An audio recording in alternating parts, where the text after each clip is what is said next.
All right, hi everybody. So in this video here, we're going to take another look at some factoring. So I'm going to factor x cubed minus 3x squared plus 2x minus 6.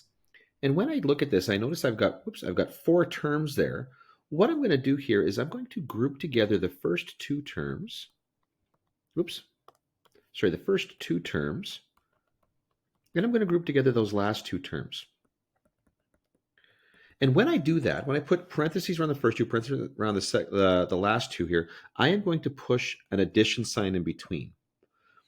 So that would mean that if that was a negative 2x instead of a positive 2x, that negative would have shown up inside that second set of parentheses there.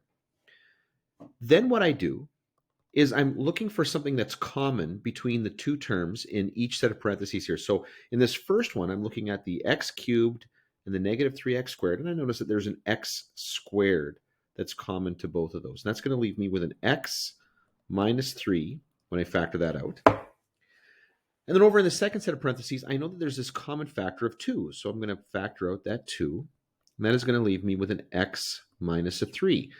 Now, if factoring by grouping works, then after you've pulled out what's common, you get a common binomial factor.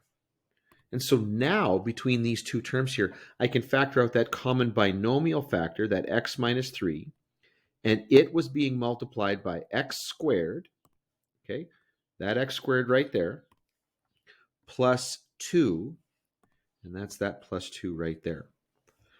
And so that's how factoring by grouping works. Now, sometimes you might have to rearrange some of the terms in the original expression so that the grouping works. But yeah, usually at like a high school level, if you've got four terms, usually the intention here is that you're going to factor it by grouping. Always remember that the first thing you should be doing, though, is looking for common factors that you take out of everything first.